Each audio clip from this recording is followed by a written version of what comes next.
இன்றைக்கி நம்ம பார்க்க போகிறது என்ன அப்படின்னு பார்த்தீங்கன்னா anti anginal drugs. Okay, so anti anginal drugs அப்படின்னா என்னென்னா நெஞ்சு வலி. ஸோ ஆன்ஜினா பெக்டோரிஸ் அப்படின்னு சொல்லுவாங்கள்ல, நெஞ்சு வலி. ஸோ அந்த நெஞ்சு வலியை தீர்க்கக்கூடிய ட்ரக்ஸ் எல்லாமே anti anginal drugs. Okay, so the drugs used to treat and prevent angina. So angina அப்படின்னாலே chest pain, which is chest pain caused by reduced blood flow to the heart muscle. அதாவது heart மசிலுக்கு வரக்கூடிய blood flow வந்து ரொம்ப கம்மியாயிடுச்சு அப்படின்னா அந்த நேரத்தில் வரக்கூடிய வழி தான் வந்து ஆன்ஜினா பெக்டோரிஸ் அப்படின்னு சொல்கிறாங்க. ஓகேவா?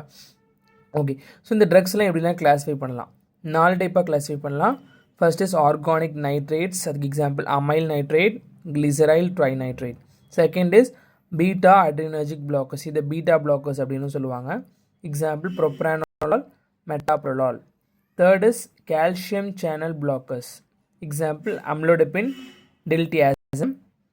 Fourth is potassium channel openness, example nicorandil. Next, coming to mechanism of action. ஓகேவா?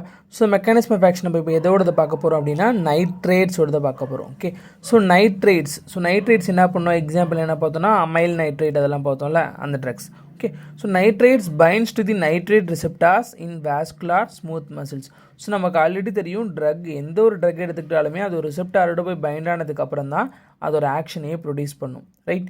ஸோ இப்போ நைட்ரேட்ஸ் என்ன பண்ண போகுது அப்படின்னா it binds to nitrate receptors எங்கே? வாஸ்குலார் ஸ்மூத் மசில்ஸ், அதாவது ஆர்டரிஸில் இருக்கக்கூடிய வாஸ்குலார் ஸ்மூத் மசில்ஸில் போய் பைண்ட் ஆகும். ஸோ அதுக்கப்புறம் நைட்ரேட்ஸ் வந்து நைட்ரைட் ப்ளஸ் நைட்ரிக் ஆக்சைடு அப்படின்ற ஃபார்மேட்டில் கன்வெர்ட் ஆகும். ஓகேவா? ஸோ கன்வெர்ட் ஆனதுக்கப்புறம் it activates the guanylate cyclase அப்படின்ற என்சைமை ஆக்டிவேட் பண்ணும். ஸோ ஆக்டிவேட் பண்ணதுக்கப்புறம் அந்த என்சைம் என்ன பண்ண போகுது அப்படின்னா ஜிஎம்பியை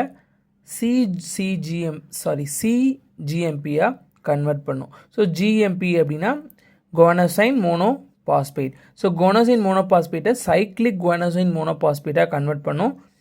அப்படி கன்வெர்ட் பண்ணுறதுனால இன்டர்செல்லுலர், அதாவது பாடிக்குள்ளே இருக்கிற செல்ஸில் இருக்கக்கூடிய எல்லா ஜிஎம்பியுமே இன்க்ரீஸ் ஆகும். ஓகேவா? ஸோ இப்போ சிஜிஎம்பின்றது என்ன? அது வந்து ஒரு செகண்டரி மெசஞ்சர். அது வந்து வேசோடைலேஷன் அந்த மாதிரியான ப்ராசஸ்க்கெலாம் அது வந்து நிறைய ஹெல்ப்ஃபுல்லாக இருக்கும். ஓகேவா?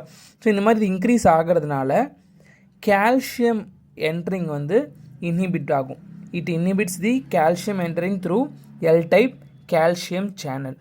ஸோ கால்சியம் அதிகமாக நம்ம பாடியில் வந்துடுச்சு அப்படின்னா ஹார்ட் ரொம்ப ஃபாஸ்ட்டாக துடிக்க ஆரம்பிச்சிடும், படபடப்பு தன்மை வந்துடும்.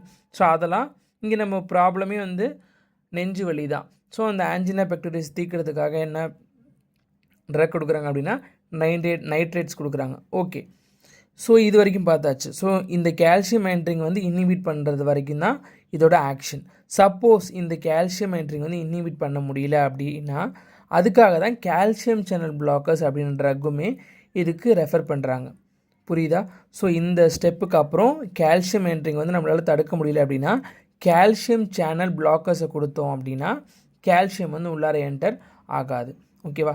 R decreases calcium release from sarcoplasmic reticulum. So sarcoplasmic ரெட்டிகுலம்லேருந்து கால்சியமோட ரிலீஸுமே வந்து டிக்ரீஸ் ஆகும். அதனால ஹார்ட் மசில்ஸ் வந்து ரிலாக்ஸ் ஆகி ஆன்ஜினா பெக்டோரிஸ்லேருந்து ரிலீஃப் கிடைக்கும். Okay, next pharmacokinetics. So pharmacokinetics பார்த்திங்கன்னா அப்சார்ப்ஷன் வந்து oral and sublingual. So mostly இது வந்து சப்லிங்குவல் டேப்லெட்ஸாகவும் கொடுப்பாங்க, அதாவது நாக்கு கடியில் வச்சுருக்க மாதிரியான டேப்லெட்ஸாகவும் கொடுப்பாங்க. ஸோ டிஸ்ட்ரிபியூஷன் வந்து liver to blood and heart அது வழியாக நடக்கும். மெட்டபாலிசம் வந்து லிவரில் தான் நடக்கும். ஸோ சப்லிங்குவலாக எடுத்துக்கிட்டோம் அப்படின்னா பயோ அவைலபிலிட்டி வந்து ரொம்ப ஹையர் ரேட்டில் இருக்கும். ஓகேவா? ஸோ ரொம்ப எஃபெக்டிவ் வந்து எங்கன்னு பார்த்தீங்கன்னா சப்லிங்குவலாக எடுத்துக்கும் போது தான். எக்ஸ்க்ரீஷன், அதாவது எக்ஸ்க்ரீட் ஆகிறது வந்து ரீனல் கிட்னி வழியாக தான் எக்ஸ்க்ரீட் ஆகும்.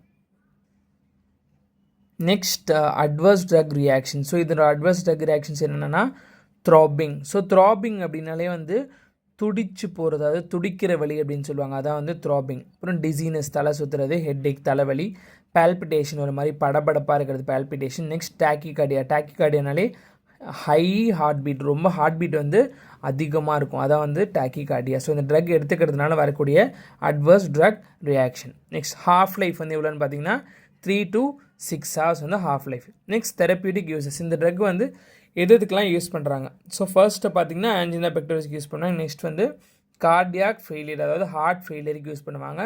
Third is myocardial infarction. So myocardial இன்ஃபேக்ஷன் அப்படின்னா ஹார்ட் அட்டாக், ஸோ அதுக்கு யூஸ் பண்ணுவாங்க. நெக்ஸ்ட் சயனைட் பாய்சனிங் கூட யூஸ் பண்ணுவாங்க. ஓகே, தேங்க்ஸ் ஃபார் வாட்சிங். இந்த வீடியோ பிடிச்சிருந்துச்சுன்னா சப்ஸ்கிரைப் பண்ணுங்கள், லைக் பண்ணுங்கள் அண்ட் ஷேர் பண்ணுங்கள்.